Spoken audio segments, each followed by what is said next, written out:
Hi there and welcome back here to a new video in the channel. So today I'm gonna cover the Carousel in OutSystems, how it works and the most functions that we use in the widget. And sometimes this gets difficult to understand how we move next, previous, and other things inside the Carousel. But in here I'm gonna cover everything. Before I start, please subscribe to the channel, okay? And smash the like button if you like the video. Okay, so let's move on. So here, when you have your module created on the managed dependencies, we search on the modules by OutSystems and go here to the UI. And we search here for Carousel. And we have the Carousel widget, okay? And inside here we have the client actions. And at least what I used so far, it was this tree, so carousel go to. So this is a function in order to set specifically to go to a specific item inside the carousel. Carousel next is to move to the next one, and carousel previous is to go to the previous one. Okay, we have other things here, but I think for this video it's more than enough just to cover these three with the widget carousel. Okay, so after that, click apply. Okay, so let's drag and drop our carousel here. Okay, so we have our carousel, and as we can see when we drag and drop, we have these fields, navigation. So here we can set as arrows, dots, both or none. Okay, by default is both. This is my default OutSystems. Here we have the height. Okay, in here by default is set auto. Also here we can have like an object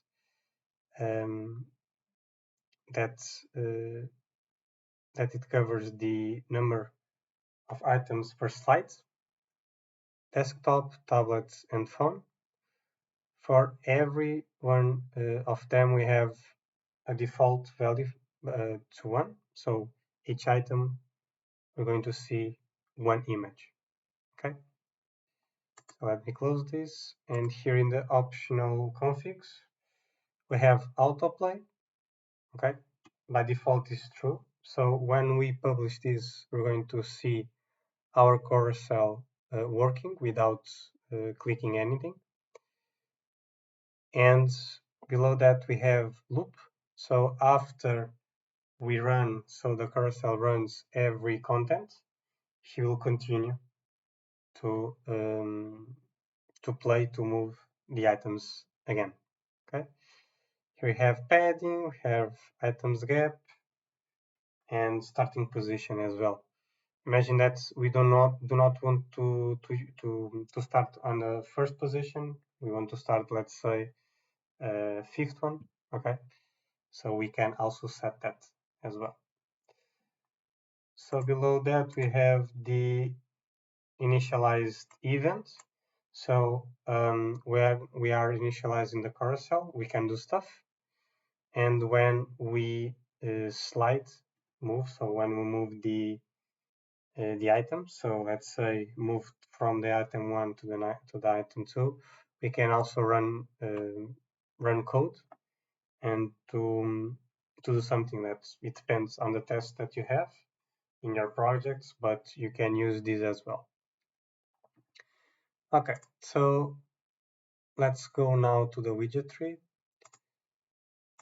So when we drag and drop the carousel, automatically it creates a list and it creates the image. Okay. So in here, we can set the type of the image as local image, external, or binary data. Okay. So let's see what images we're going to add here. So you can check, let's say this is just an example, but you can go to Google or something like that and um, grab or upload those images that you want to use for this example, okay? And when you upload them, you can upload by resource or by image, okay? You can do one of these two options. So the main difference here, if you set as resource, he'll create a binary, okay? And if you set as image, he'll going to create as a URL, okay? So what he will do is he will going to create a path. He's going to create a path from your computer in this case, and to display the image as it is in your PC. Okay.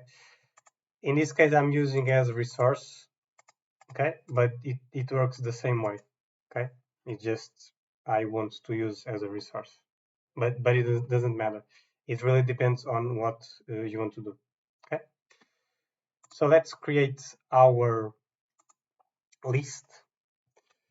Okay, so in this case, as I'm using this as a resource, I need to create data fetch, because if I don't use this as data fetch, which is a server action, I cannot use this inside a client action. It doesn't work. Okay, but I can show you just to show you this. So if as you can see, I can go here under resources and so on, but I cannot use I cannot use this. Okay, but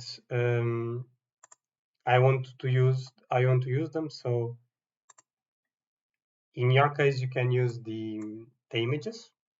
This works because this will work as a URL. It will work just fine. But as you can see in the resource, it is showing this one because this is also an URL, which is a text. Okay, but if this is a binary, it doesn't work. The same as here. I have an Excel here, as you can see, and I cannot retrieve that. I cannot get that because it's a binary. So inside a client action, I cannot use them, only the URL, because this is text. But if I use the data action, I can use and grab this. That's what I want.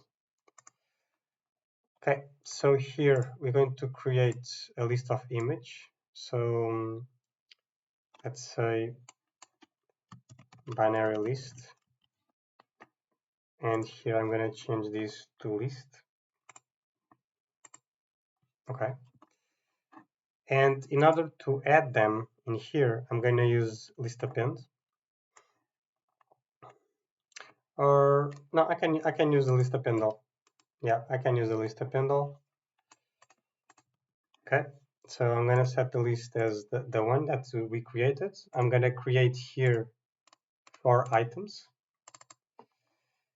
And now I can get the data that I need. So I have the content here for the first download. Here I'm going to use for the second one. Here I'm going to continue, but now to the images. And here I'm going to grab the last image. In your side, you can use other images, okay? This is just to show you how it works. So here we have our content. So this is enough. Let me just remove this. Okay. And now here we can set as local image, external URL, or binary data. In my case, I need to set as binary data because that's the way that I'm building the list. Okay. In your case, if you create it as image, you can use as external URL. Okay. So in here, I'm gonna get the tag action. I'm gonna set as current. Current Y because it's inside the list, and the list I'm gonna set, the source is the binary list. So we're going to check the current, but as this is a list, so he will show every images that we have in our list. Okay, so let's publish.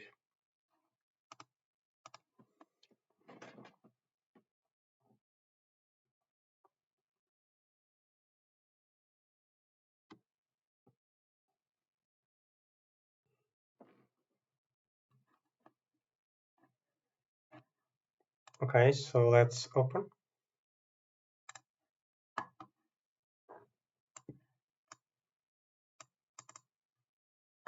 Okay, so as you can see, we have our carousel here, and we can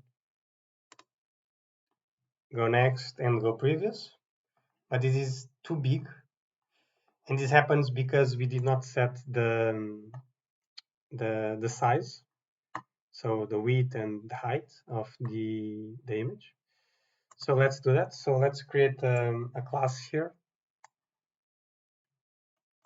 In the project, you need to create this class in the team. Okay, so you need to create a th team. But here it's just a demo, so I'm gonna create here.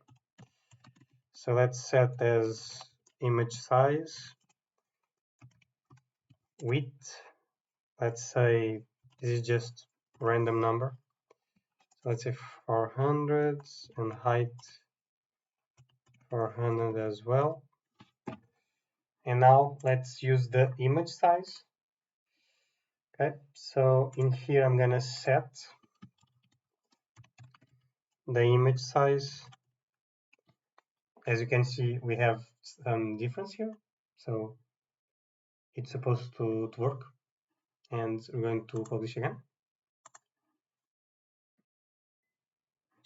Okay, so let's refresh.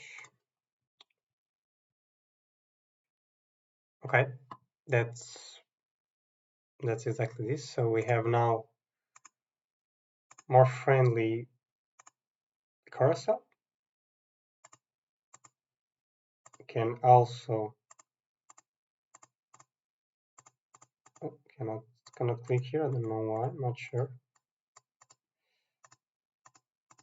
Let's see. Okay. Only on the first one? That's weird. Yeah, only the first one. Ah, okay. Ah, okay.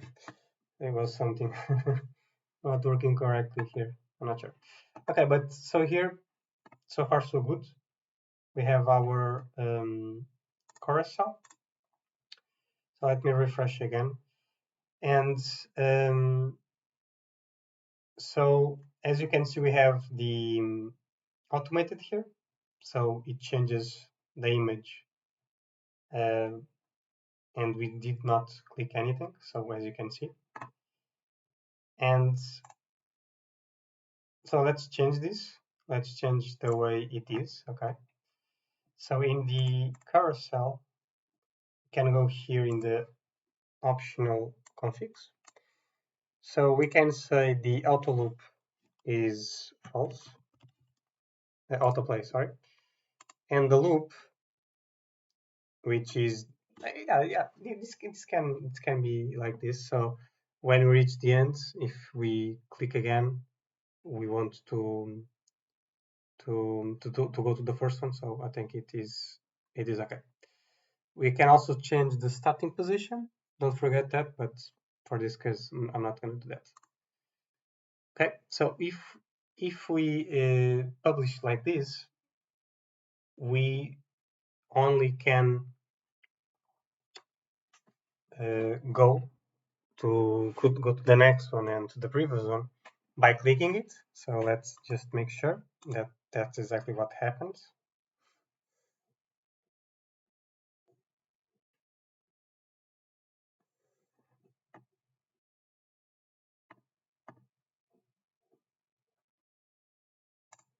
Okay, so let's refresh. Okay, so right now it's not supposed to autoplay. So we need to go here and actually click on the next or previous. Okay. And we also can do one more thing that's now related to the functions. So imagine that, so as we can see, we have 4 images, but imagine that I want to go next when I click outside the carousel. Okay, so let's do that. So let's create 2 buttons here.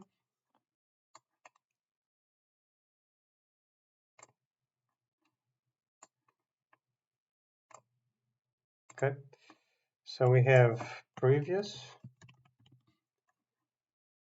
and we have next. So let's create a previous. So previous, we want to go to the previous item. Okay. So we have a function that does that, which is the carousel previous. Okay. Here we just need to set the widget ID. The widget ID is this. So is this name. So let's say carousel. In here we set as carousel. And on the next we get the next, which is the carousel next. Here we do the same.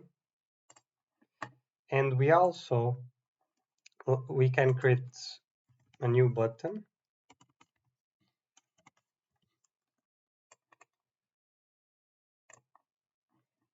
and let's use an input here. Oh, this is too big. I don't know why. He did this. So let me close this and let's just reduce this to 10 or to 80. Doesn't matter.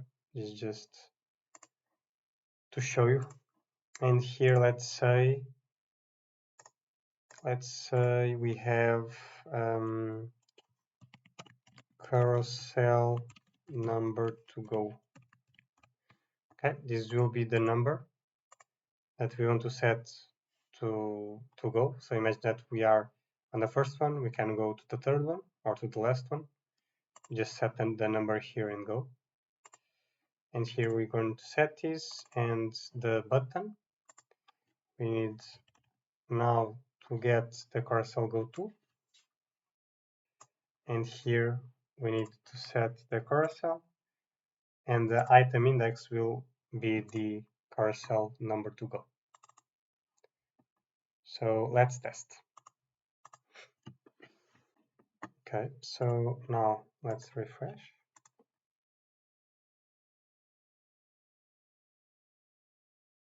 Okay, so let's see if this still works. Yeah, it still works. So let's test the next. Let's test the previous. It works as expected. So here let's set 4 and let's test if it works. No, it didn't work. So let me change to 3. I know why. Okay, so what it does, so the number of items, we have 4 items, but we have 0, 1, 2, 3. It's the index. So for him, if we send 4, he doesn't find. Okay, as you can see, he doesn't do anything. He doesn't find. But if we change, let's say, to the second one, which is the first one, he goes to the next one in that case. So if I go again, it doesn't do anything. So in order to go back, we need to send 0, and he goes correctly. So now we can go to the third one, which is the second, and it works. And we can continue doing this, and works as expected. So for today, it's everything. Hope you find this useful. Please subscribe, and I'll see you in the next one.